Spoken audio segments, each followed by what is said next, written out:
गया, उसको एक मत से आप लोगों ने वोट करके हाथ उठाकर आप लोगों ने उसको पास किया। मैं आप लोगों का बहुत बहुत शुक्रिया अदा करता हूं। जहां पर अगर हम अलायंस में काम करना है, गठबंधन में काम करना है, तो वहां पर ऐसी तजावीज, ऐसा प्रस्ताव आता है। अगर ऐसा प्रस्ताव गठबंधन में नहीं आएगा तो उसको गठबंधन बोला ही नहीं जाएगा।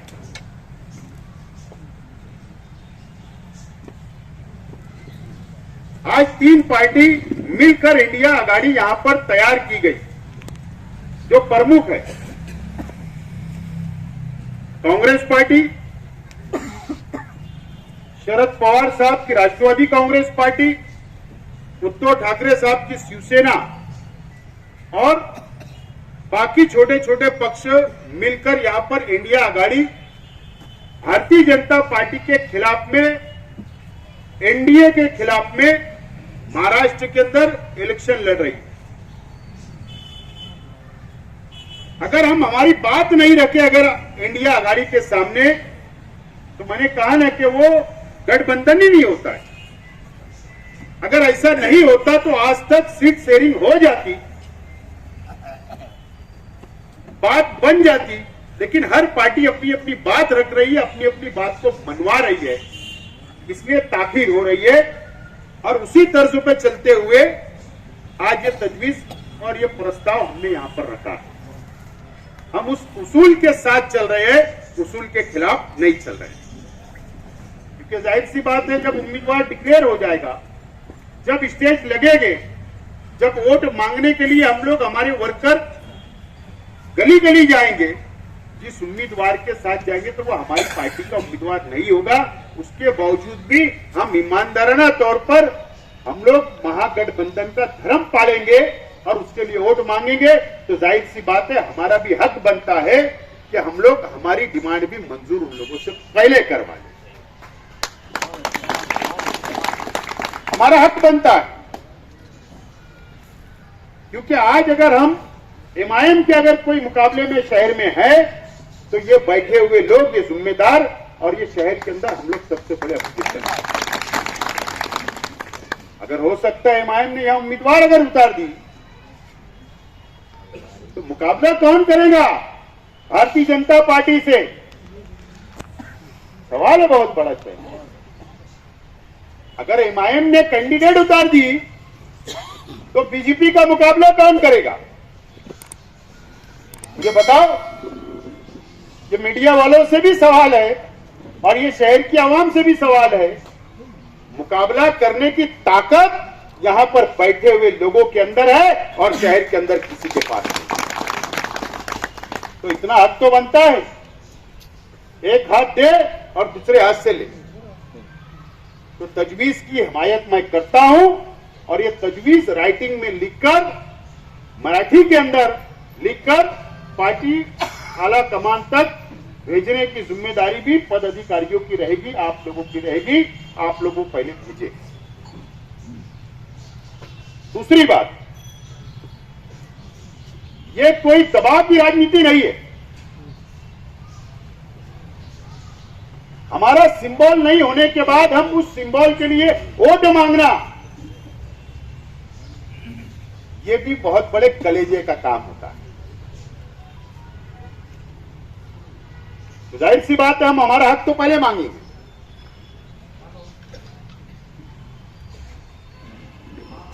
पार्टी का उम्मीदवार आए, इस ऑफिस के ऊपर आए, जैसे आज हम यहां पर बैठे, यहां पर बैठने के बाद में हमारी कमेटी से, हमारे वर्करों से, हमारे जिम्मेदारान से बातचीत करें।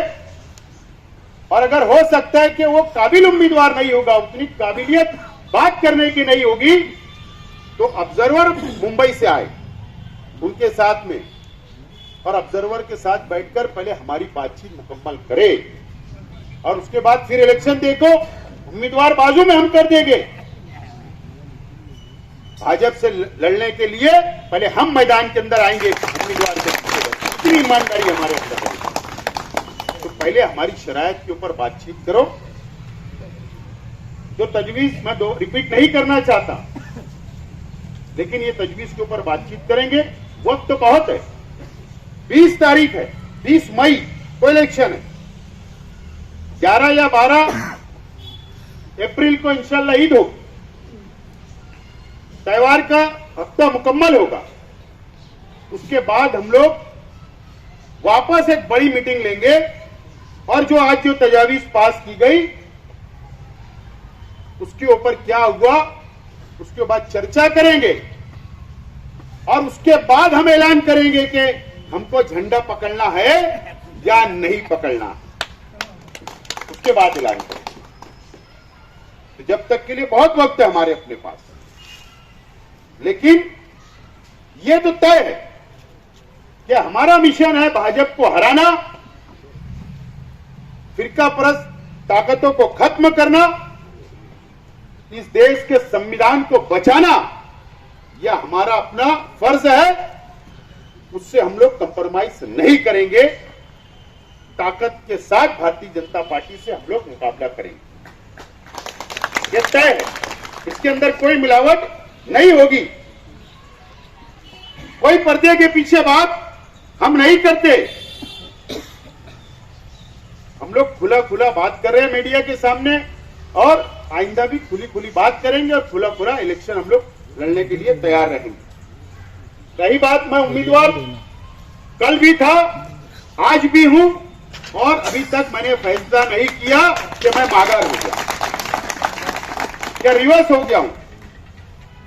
पहले तमामी शरायत के ऊपर बात, उसके बाद में मेरा निर्णय, मेरा फैसला आप लोगों से मशवरा करने के बाद में मैं सुनाऊंगा ईद के बाद। न तो पता चल रहा कि यार यहां पर तो सपोर्ट की बात हो रही, क्या आसिफ भाई रिवर्स हो गए? क्या रिवर्स नहीं, रिवर्स नहीं हुए। और अल्लाह का करम है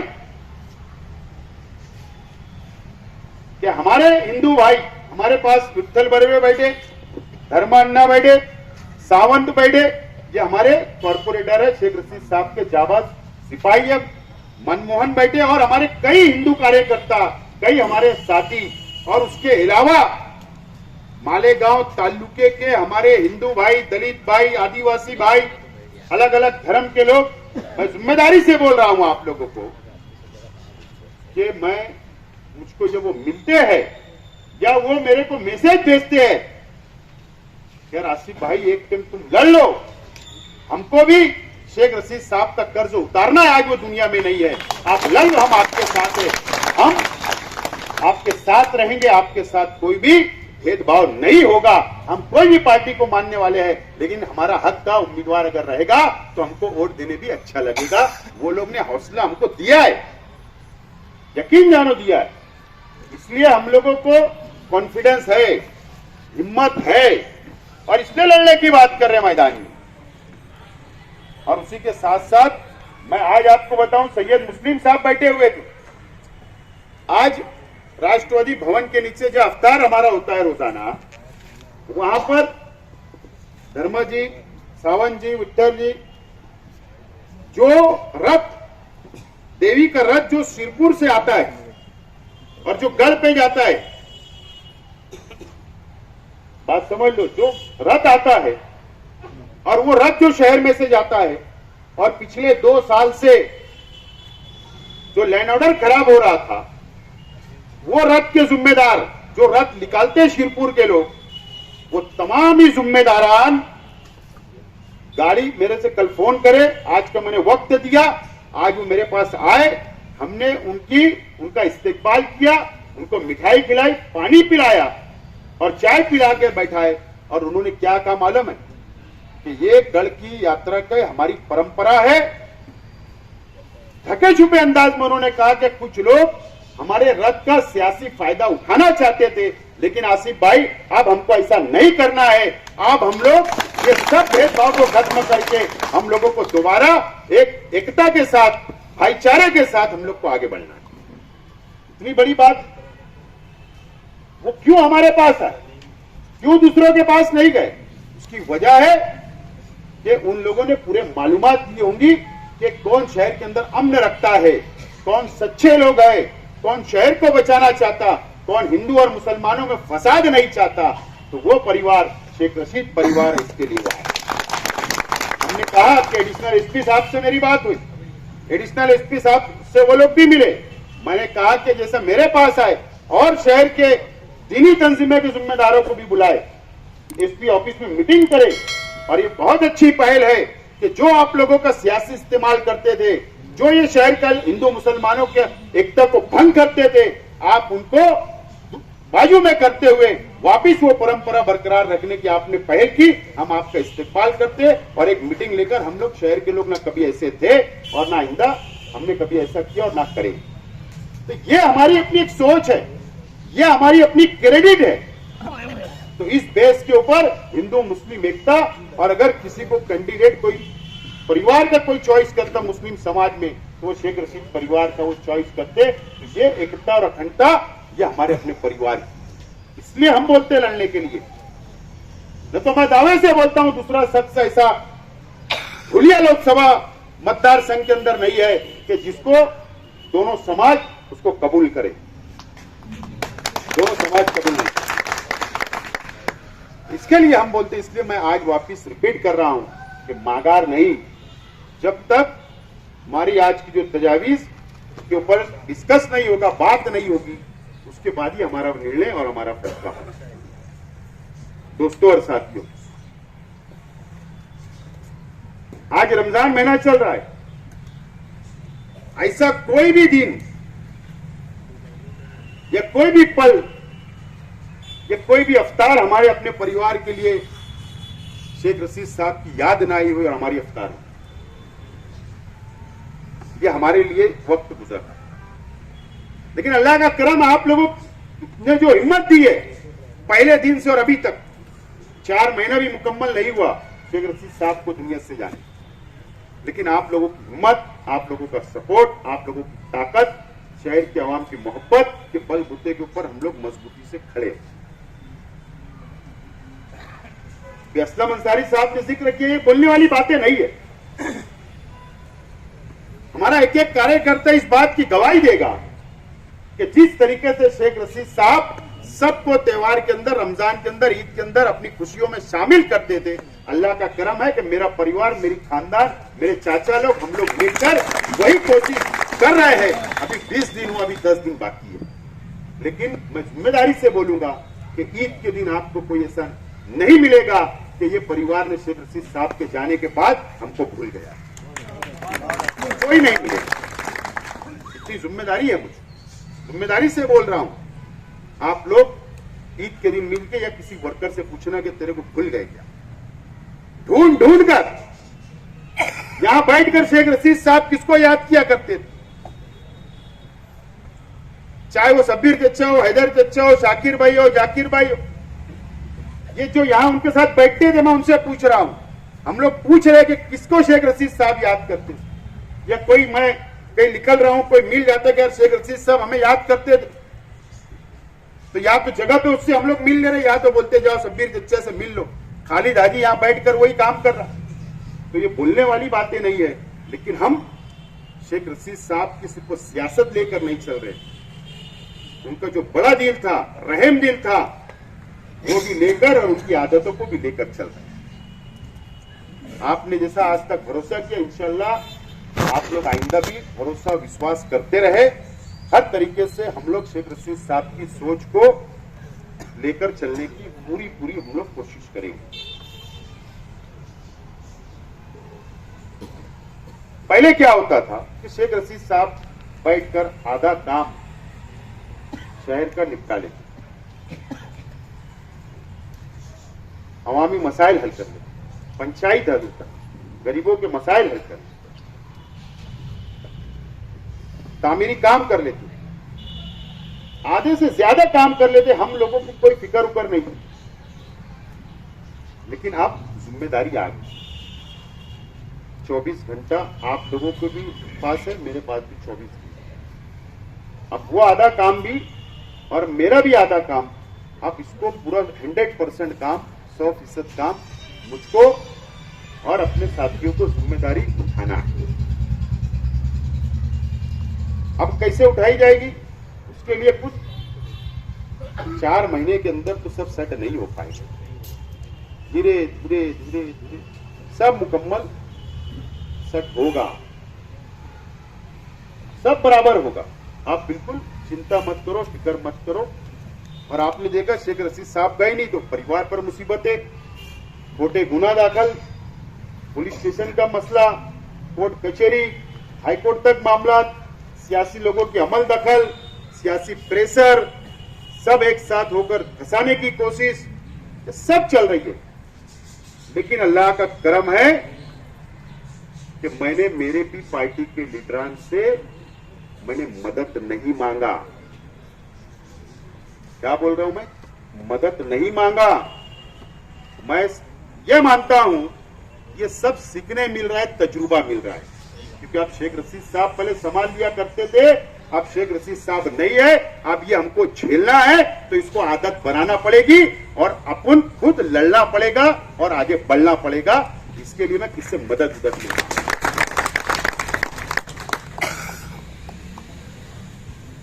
पूरा शहर के सियासी लोग एक हो सकता, कोई दिखता है कोई पर्दे के पीछे से, लेकिन हम लोग चल रहे हैं, लड़ रहे हैं।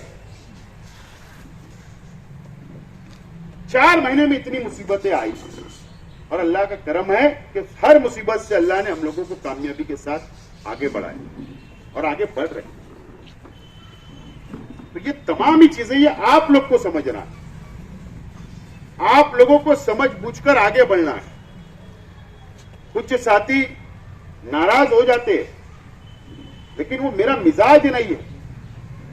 कुछ साथी नाराज हो जाते हैं, मैं भी थोड़ा गुस्से में आ जाता हूं, लेकिन वो मेरे मिजाज के खिलाफ अगर मेरे सामने कोई बात आती तो मैं नाराज होता हूं। लेकिन रोड का काम मैं नाराज हो रहा हूं क्या? गटर का काम लाओ मैं नाराज हो रहा हूं क्या? पावर हाउस का लाओ मैं नाराज हो रहा हूं क्या? नहीं। लेकिन 10 लाख रुपया तुम इससे वसूल करके मुझको दो तो ये मेरे से नहीं हो। उस पे से कोई नाराज होगा तो यार, तो ये तो कोई सियासत ही नहीं,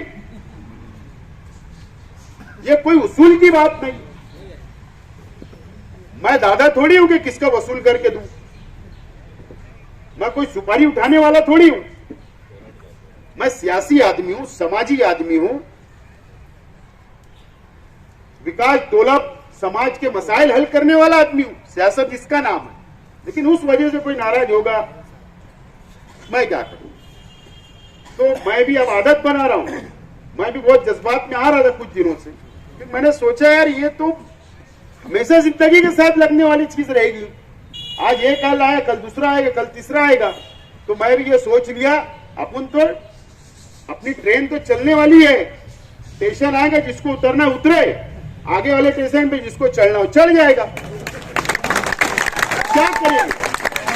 जिंदगी इसी का नाम है, जिंदगी इसी का नाम है, सियासत ही इसी का नाम है। मैं भी सीख रहा हूं। तो अगर आप लोग माफ करना, अगर ऐसे काम मुझ पर मेरे पास लाएंगे तो वो मैं कर ही नहीं सकता और ना मैं करूंगा, मेरा मिजाज ही नहीं है। तुम कोई भी मसाइल लाओ, अधिकारियों को गाली देने वाला लाओ, मैं गाली दे दूंगा। तुम्हारा मसला लो रहा हूं मैं, देता हूं मैं, नहीं देता हूं ऐसा नहीं है। गुस्सा करता हूं अधिकारियों से, डिपार्टमेंट से लड़ता हूं, सरकारी महकमे से लड़ता हूं, सिस्टम से लड़ता हूं। उसके लिए दादागिरी करने के लिए बोलो ना, तुम्हारे मसाइल हल करने के लिए बिल्कुल तैयार है।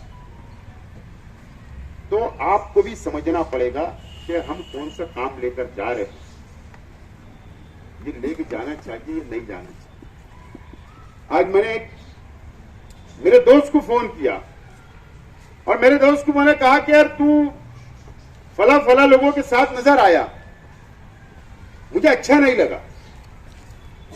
मेरे को बोले नहीं बस वैसी, मैं बोला नहीं ऐसी वैसा नहीं, मेरे को अच्छा नहीं लगा। बोला यार पहले काम बहुत अच्छे थे हो शख्स के, अब काम बहुत बुरे हो शख्स के, तो बदनामी तेरी भी होगी और तू मेरा दोस्त है तो मेरी भी बदनामी होगी। तो ये चीज डिसिप्लिन हम लोगों को आज से बनाना पड़ेगा। माइंड तुम भी सेट करो कि हमको इस रास्ते पर चलना है, कभी रास्ते से उतरना है फिर चलना है, फिर उतरना है फिर चलना है, ये नहीं, बस एक रास्ता पकड़ लिया उसी पे चलना है। फिर चाहे उसमें कितनी भी रुकावटें आए, कितने भी ब्रेकर आए या कितने भी लोग सामने आए, इस सबको अपने उड़ाते उड़ाते आगे बढ़ना है, लेकिन रास्ता छोड़ना नहीं है। उसूल बनाना पड़ेगा, माइंड सेट करना पड़ेगा, माइंड सेट करके सियासत करना पड़ेगा, उसूली सियासत करना पड़ेगा। मैं यकीन से बोल रहा हूं, उंगली पे गिनने वाले से चंद लोगों को अगर मानो कि शेख रशीद खानवेदे ने यह फैसला कर लिया कि सियासत से अलग हो जाए, टीआरपी सबकी गिर जाएंगी, गिरी गए गांव में, वर्करों की अहमियत खत्म होगी कि नहीं, कोई पूछने वाले होगा क्या? अरे हमारा खानवादा तुम्हारे साथ लड़ रहा है तो तुम्हारी टीआरपी है, तो तुम्हारी अहमियत है, तो वर्करों की अहमियत है। और अगर हम ही हट जाएंगे तो टीआरपी खत्म हो जाएंगी, अहमियत खत्म हो जाएगी।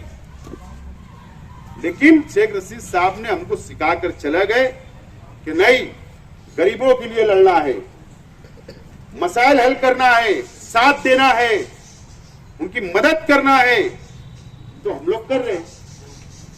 लेकिन शेख रशीद साहब के अंदर बर्दाश्त का बहुत बड़ा मात्रा था, बहुत बड़ा कलेजा था। लेकिन जरूरी थोड़ी है शेख रशीद साहब के अंदर था तो मेरे अंदर भी होगा, ऐसा थोड़ी है। बहरहाल कोशिश करूंगा 99% रहे, लेकिन बोलने का मतलब हम भी एक इंसान है, हमारे भी कुछ जज्बात है, हमारी भी जिम्मेदारियां हैं, हमारे भी मसाइल है, उसके बाद सबको साथ लेकर चलना है। अपना तो ऐसा खड्डा खोदो, पानी निकालो, फिर पानी पियो। मैं हफ्ते जमा करता नहीं, मैं टक्के लेता नहीं काम, मैं 2 नंबर के धंधे करता नहीं, मेरी कलम नहीं चलती, मैं तोड़ी करता नहीं, जमीनों पे कब्जा करता नहीं, खंडनी नहीं करता, सुपारी उठाता नहीं, सब ईमानदारी का पैसा है। मेरी पूरी खानदान का पूरा ईमानदारी से पैसा कमाते, जायज पैसा कमाते और उसमें से सियासत करते। और अगर कोई विकास काम के अंदर अगर हम इतनी मेहनत कर ले तो 2 पैसा मिल जाए, वो अलग बात है। लेकिन अब तो वो भी सब बंद हो गया, प्रशासक राज है, सत्ता नहीं है, सब कुछ खत्म हो गया। मैं कोई दूध का झोला नहीं है, लेकिन इतना अल्लाह का करम है कि मेरे ताल्लुक से, मेरे परिवार के ताल्लुक से किसी एक ने बता देना कि तुम लोग ये 2 नंबर का धंधा कर रहे हैं, तो यार खड्डा खोद के पानी निकालना, पानी पीना, उसके बाद सबको लेकर चलना, उसके बाद मसाइल हल करना, सुख दुख में शामिल होना, सबकी समझ बूझ कर आगे बढ़ना, दर गुजर करना, फिर अपोजिशन से लड़ना, सिस्टम से लड़ना, बहुत बड़ा जिगर का काम है, बहुत बड़ा।